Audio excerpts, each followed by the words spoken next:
7. La técnica del skimming o lectura de salteo. Introducción. El skimming es la más rápida de todas las técnicas de lectura. Con él podemos alcanzar un ritmo de lectura de aproximadamente 2000 palabras por minuto. La palabra skimming expresa en inglés la acción de quitar la nata a la leche. Referida a la lectura, esta palabra significa sacar lo más importante de un escrito, lo esencial. La extraordinaria utilidad del skimming se pone de manifiesto en casos especiales. Cuando hay que tomar conocimiento rápido de un libro para saber si merece la pena o no leerlo, para examinar velozmente una documentación en busca de un dato concreto, para recorrer inteligentemente los periódicos y las revistas a fin de extraer de ellos la información de mayor interés, etc. El skimming es en esencia una técnica de lectura extremadamente selectiva de la cual sacarán un mayor provecho las personas de más amplia y sólida formación cultural. Gracias a esta técnica el lector capta rápidamente lo que busca en cada situación concreta. El ahorro de tiempo es siempre extraordinario. Tipos de skimming. Podemos distinguir dos tipos de skimming o lectura de salteo. A. Skimming para encontrar un dato determinado, preciso, como nombres propios, direcciones, cifras, fechas, definiciones cortas, etc. B. Skimming para obtener una visión sumaria o general del escrito. Este tipo de salteo lo suelen emplear mucho los críticos de libros. Como veremos a continuación, la técnica en cada uno de estos tipos de lectura es bastante diferente. A. Salteo para buscar un dato concreto. Para emplear esta técnica con un máximo rendimiento se requiere una gran habilidad perceptiva, haber desarrollado suficientemente la rapidez y la precisión de la misma. Más que de leer, propiamente hablando, en este tipo de salteo, de lo que se trata es de ir deslizando la vista con movimientos uniformes hasta que los ojos capten el dato buscado. Del adecuado desarrollo de nuestra percepción visual, y de la flexibilidad y agilidad de nuestro pensamiento, dependerá el que no perdamos lamentablemente el tiempo, debido a las confusiones de unas palabras con otras. El modo más adecuado de llevar a la práctica esta técnica de lectura es el siguiente. Determinar con claridad qué es lo que buscamos. Antes de iniciar la lectura debemos definir con exactitud y precisión el objeto de nuestra búsqueda, trátese de una fecha, una cifra, del nombre de determinado personaje, etc., si no perderemos el tiempo. Planificar adecuadamente la lectura. Es indispensable evitar el desorden y la dispersión. Centrarnos en el índice de la obra antes de empezar la lectura es lo más recomendable. Títulos y subtítulos nos pueden proporcionar indicaciones más o menos precisas sobre los lugares del libro donde podemos encontrar el dato buscado. Tras haber examinado atentamente el índice, podemos dirigirnos ya a los párrafos más apropiados del texto. Ahora tendremos en cuenta lo siguiente. La mirada recorrerá el texto a gran velocidad. Nuestros ojos deberán resbalar sobre la página con las menores fijaciones posibles y sin regresiones. Los saltos de los ojos al leer deben ser pocos y amplios y regulares hasta que demos con el dato buscado. No es aconsejable recorrer desordenadamente la página. Debemos mover los ojos con ritmo y con una dirección prefijada. Cuando las líneas sean estrechas, como cuando la página consta de 2 columnas, periódicos y revistas, podemos practicar la llamada lectura vertical. Con ella podremos revisar el texto descendiendo verticalmente sin necesidad de realizar una lectura horizontal. Este tipo de lectura proporciona una increíble rapidez. Nuestra velocidad de lectura incrementa al máximo la amplitud de nuestro campo visual en sentido vertical. Podemos llegar a abarcar como mínimo 2 o 3 líneas del texto leyendo en un sentido estrictamente descendente. Pero cuando las líneas abarcan la página en su totalidad, debemos recorrer el texto del modo siguiente. Miraremos un poco por encima de las líneas, recordemos las imágenes de las palabras. Efectuaremos con la vista movimientos de zigzag e iremos descendiendo así en la página, empezando por el extremo izquierdo y terminando, siempre en zigzag, en el extremo derecho. Así abarcaremos de un solo golpe de vista buena parte del texto. Recorrer la página con un movimiento de zigzag de nuestros ojos es la mejor manera de no pasar por alto ningún detalle de verdadera importancia. Ahora bien, Para realizar este tipo de lectura deberemos, asimismo, aprovechar al máximo la amplitud de nuestro campo visual, pero esta vez en un sentido fundamentalmente horizontal. Al mirar una palabra debemos abarcar también las que se encuentran a los lados de esta. Tampoco debemos olvidar aquí el leer siempre con la vista dirigida hacia la parte superior de las líneas. Hay que evitar distraerse a toda costa. Incluso aquellas ideas que eventualmente puedan llegar a subyugarnos durante el curso de nuestra lectura deben ser dejadas a un lado. Si realmente nos interesan podemos volver a ellas más tarde, pero nuestra atención no puede dispersarse jamás. Mantenernos serenos y relajados. En toda búsqueda apresurada suelen producirse nerviosismo e impaciencia. Esto hay que combatirlo. Debemos mantenernos lo más serenos posible y, a la par, mentalmente despiertos. Toda tensión y nerviosismo reducirá considerablemente nuestro rendimiento. B. Salteo para obtener una visión general del escrito. Esta segunda modalidad del skimming, viene a ser como un compendio de las diversas técnicas de lectura explicadas en este curso de lectura rápida. Es una técnica para ser aplicada en los momentos en que tengamos que hacernos una idea global, lo más precisa posible, del contenido de un escrito, con el máximo de rapidez. En tal tipo de lectura cobra enorme importancia el dominio de la técnica de lectura inteligente del párrafo. Recordemos que captar la idea principal, o las ideas principales, es captar la esencia de un escrito y, en definitiva, esto es el skimming de visión general. Haciendo caso omiso de las ideas secundarias y de las palabras en sí mismas centrarse en la búsqueda de las ideas esenciales. Para realizar con un óptimo rendimiento este tipo de lectura debemos proceder de la manera siguiente. Ante todo examinaremos con detalle el título de la obra. Lo mismo haremos con el índice de la misma. Obtendremos así una primera información, esquemática, resumida, de lo que el autor quiere transmitirnos a más de una visión panorámica, de la estructura de la obra, de su arquitectura. Esto nos facilitará enormemente la lectura. Desecharemos la escrupulosidad excesiva, la maniática minuciosidad. Se trata de hacernos una idea global, general, del escrito, no de recopilar detalles. Poniendo en juego nuestro conocimiento de la lectura inteligente del párrafo, debemos buscar las frases principales y limitarnos a ellas. Todas las frases secundarias deben ser dejadas a un lado. Una vez descubierta la esencia de un párrafo, debemos pasar inmediatamente al siguiente sin ningún tipo de remordimientos. Tener en cuenta los párrafos de transición es siempre de capital importancia. Carecen de frase principal, y por tanto de idea central. Unen un periodo con otro en el desarrollo del razonamiento del autor. Pueden ser pasados muy rápidamente. Los esquemas y los gráficos, etc., nos pueden ser de gran utilidad en este tipo de lectura. Un dibujo puede ser más explícito que 1000 palabras. Debemos saber aprovecharlos. La técnica del skimming es de gran utilidad.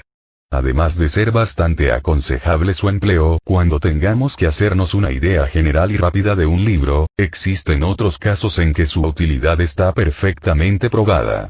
Cuando deseemos formarnos una idea general del contenido de una obra para luego pasar a una lectura más lenta y minuciosa. Cuando precisemos refrescar nuestra memoria sobre una asignatura determinada. Sería un salteo de repaso. Cuando tengamos que leer un informe para conocer sus rasgos generales. En una u otra modalidad del skimming, lo importante es que el lector no se abandona al azar. Ya antes de empezar la lectura sabe lo que quiere encontrar y sabe cómo encontrarlo, camina sobre terreno seguro y actúa en consecuencia. El skimming es un modo de lectura inteligente y dirigida, racional, en la que no hay pérdida de tiempo posible. El lector se detiene allí donde encuentra el dato concreto que busca y en él se centra aprovechándolo al máximo. Ejercicios. 1. Lea lo más rápidamente posible el texto, tratando de captar los siguientes datos. A. Porcentaje de habitantes de Luyani que vivía en granjas. B. Índice de natalidad de la población. C. Promedio de hijos vivos en las parejas con instrucción primaria o estudios superiores. En Pakistán, un proyecto de investigación médica, iniciado en 1961, proporcionó información sobre el número de niños vivos por cada pareja, clasificadas según la educación y los ingresos. El estudio fue realizado en Luyani, una pequeña localidad en la provincia de Lahore, en Pakistán Occidental. Acababa de establecerse un centro sanitario gubernamental, pero los hábitos de las personas no habían cambiado hasta el momento de un modo apreciable. De las 1.500 personas de Luyani, el 33% vivía en granjas, y el resto eran pequeños artesanos, obreros, tenderos, y unos pocos, el 4%, personal del Estado. El 15% de las personas sabía leer, y el 12% había recibido una educación primaria o superior. Los índices de natalidad estaban situados entre el 48 y el 50% de la población, durante el periodo del estudio. El número de hijos vivos por familia variaba ampliamente según los ingresos y la educación.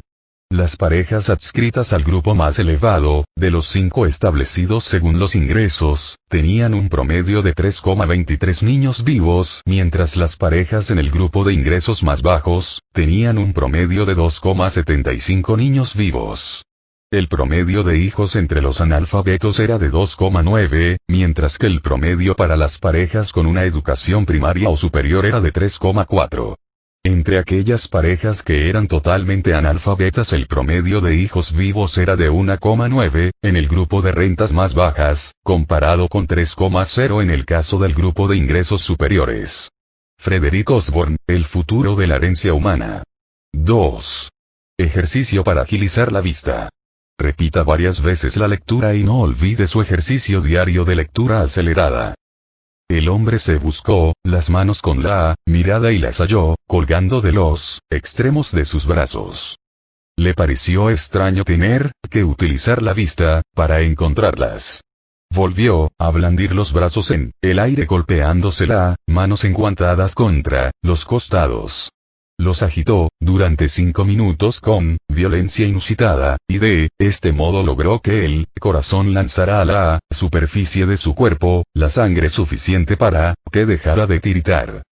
Pero seguía sin sentir las manos.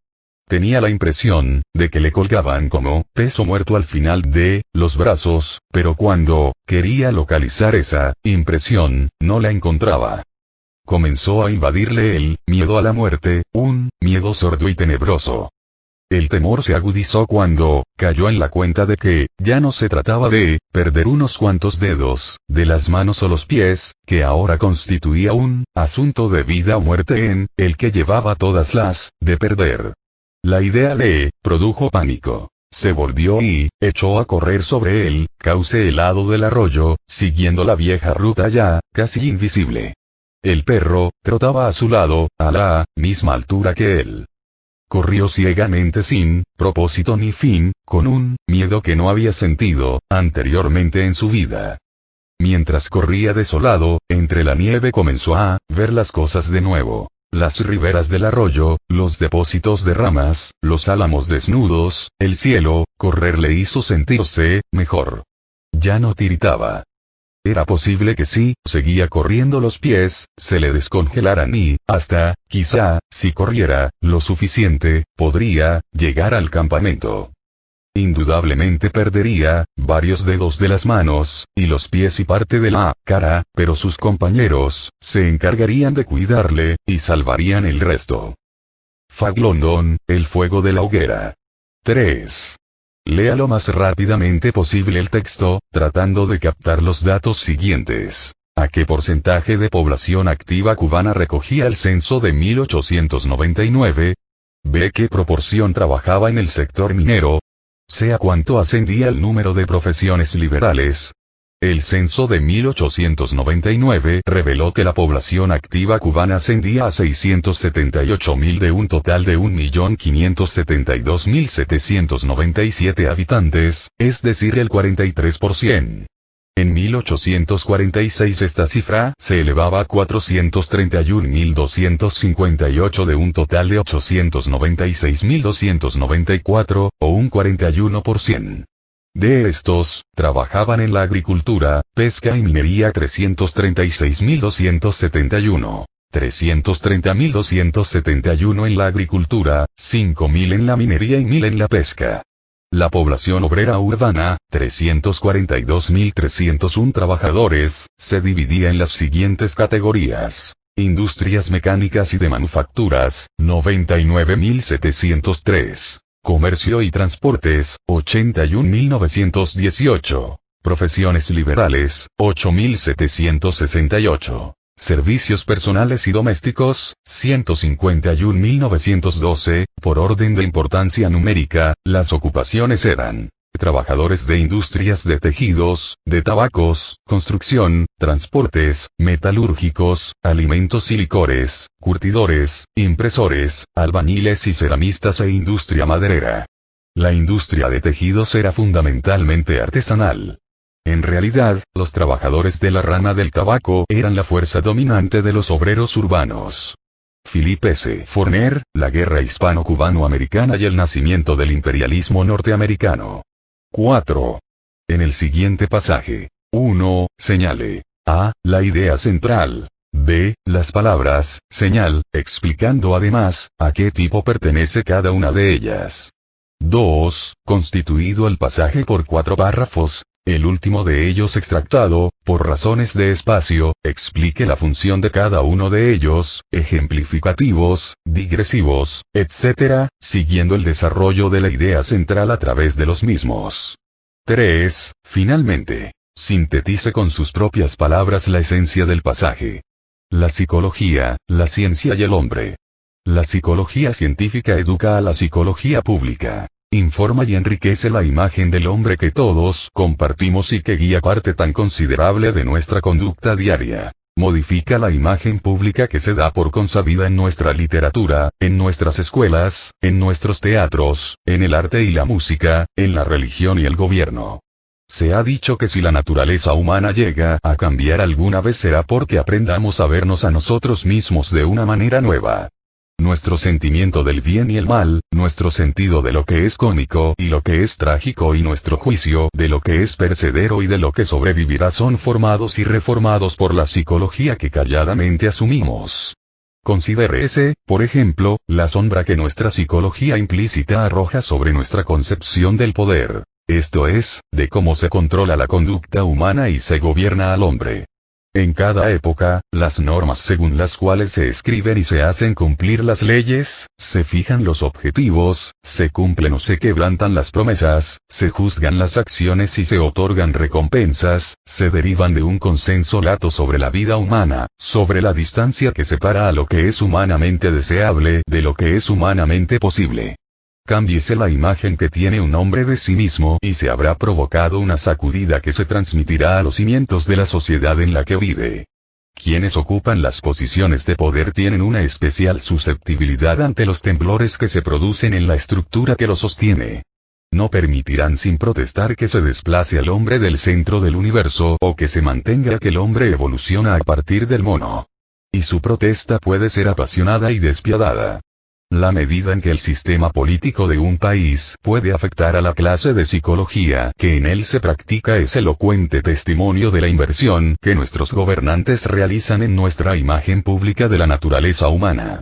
Durante la Segunda Guerra Mundial los psicólogos de los Estados Unidos estaban aterrados de que sus colegas en Alemania forzaran la psicología para hacerle apoyar las fantásticas afirmaciones nazis de superioridad racial. La historia de la psicología rusa también ejemplifica este peligro. Al principio, los dirigentes de la revolución tardaron en reconocer la importancia de la psicología, pero hacia 1923 estaba ya claro que si la psicología rusa quería sobrevivir tendría que basar sus teorías en una filosofía materialista. En consecuencia, durante un breve periodo la imagen oficial del hombre soviético era la de un robot fisiológico. Cuando un gobierno decide imponer sus opiniones preconcebidas, la ciencia, que nunca resulta fácil, puede tornarse virtualmente imposible. Pero lo que aquí nos interesa no son las interacciones directas entre la psicología y el gobierno, sino la influencia indirecta que la psicología puede ejercer al modificar poco a poco las opiniones que todo hombre tiene de sí mismo y de su prójimo. George A. Miller, Introducción a la Psicología. Respuestas. Ejercicio 1. Verifique los datos en una segunda lectura. Ejercicio 2 libre. Ejercicio 3. Verifique los datos en una segunda lectura. Ejercicio 4. Tenemos un pasaje constituido por 4 párrafos. El párrafo primero. La psicología científica educa a la psicología pública. El segundo párrafo es en su totalidad un párrafo explicativo o ejemplificativo de la idea central expuesta en el primero. El párrafo tercero podríamos considerarlo básicamente como un párrafo digresivo. El cuarto, extractado, sirve al autor para retomar la idea central ya expuesta en el primero. Pero lo que aquí nos interesa, nos dice el autor, no son las interacciones directas entre la psicología y el gobierno, sino la influencia indirecta que la psicología puede ejercer al modificar poco a poco las opiniones que todo hombre tiene de sí mismo y de su prójimo. Palabras, señal, pausa. Porque, por ejemplo, esto es. Finalidad aclaratoria. Avance. También, en consecuencia. Representan una mayor insistencia en el contenido esencial del párrafo. Retroceso. Pero,